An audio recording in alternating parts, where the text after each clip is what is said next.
Okay, time now to bring you some Media Watch. France 24's Emma Janes joins me in the studio. Hello Hi to you, there. Emma. We're kicking off with a look at how this 2 days of nationwide strike action is actually been playing out here in the country. Yes, and it does seem like people got a little bit complacent yesterday because although obviously if you were trying to travel by train, you had no chance with 90% of services shut down. If you were travelling by car, things weren't too bad yesterday. Very, very different story today, though. It does look like a lot of people basically either stayed home yesterday or worked from home because yesterday at 9 a.m. there were just 94 kilometres of traffic jams across the Ile-de-France Paris region, which is almost unheard of on a weekday at 8 a.m. Normally it's 250. Today we were up at 400 kilometres of traffic jams. So really very severe problems. A lot of people clearly going back to work, maybe thinking after yesterday's display that it wouldn't be too bad. And it got worse throughout the day because by the evening at 5:20 we had 500 kilometres of traffic jams. How will the inconvenience affect support for this strike? That's what we need to wait and see, because almost 7 out of 10 people before these strikes began said they actually backed the reason for it. But we have had a year of disruption after all those Gilets jaunes protests, and there is a feeling that perhaps France is suffering from protest fatigue. Footage from yesterday is also causing quite a buzz online. Lots of discussion, lots of condemnation too, after police were filmed, and it appears that they are beating someone on the street as he lies on the floor. We've got the footage to show you. It was filmed in the 20th arrondissement of Paris, and you can see officers there using one of those batons that are extendable, and then running away afterwards. A lot of people asking questions. Now, that was filmed by a photographer who, it has to be said, does seem to set out to find police doing things that they shouldn't be doing. He's been following the yellow vest protests for a very long time with that purpose in mind.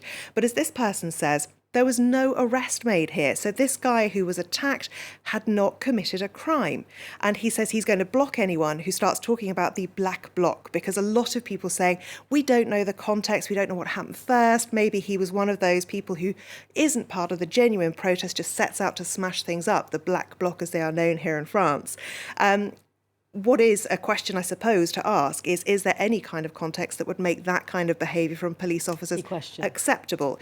Now, there is an investigation that's being carried out by the police, but some people, like this Twitter user, clearly not having much confidence that anything much is going to be done about it. It's also worth noting that this morning in Lyon, a 15-year-old school child was injured with one of those LBD guns. They launch rubber bullets, basically, and they are things that are responsible for people losing eyes in the yellow vest protests.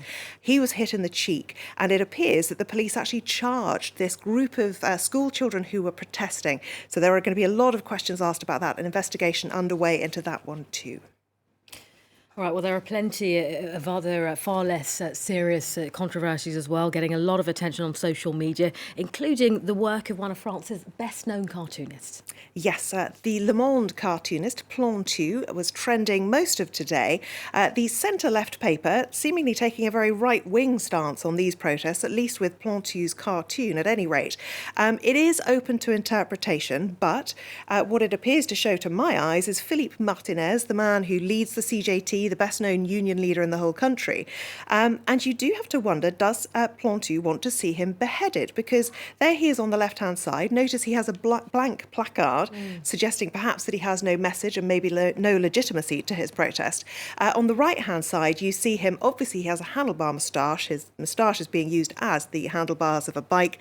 It's being ridden by Marianne, the very symbol of France. And she's saying, everyone on their bikes. I almost wonder as well whether that's not just a call to people to avoid the problems with transport, but also a way of saying everyone on their bikes. It's an English phrase, but basically clear off. So is Plantu trying to say clear off to the protesters and the union leaders?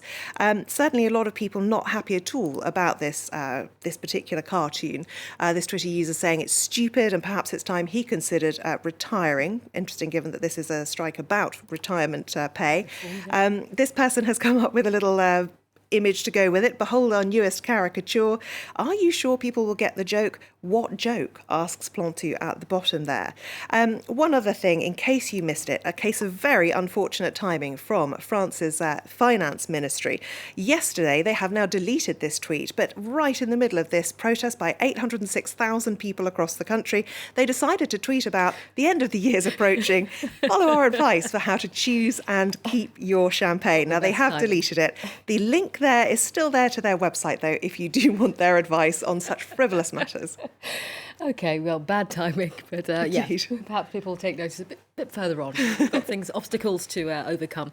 Emma, thank you very much for the Media Watch roundup for us there.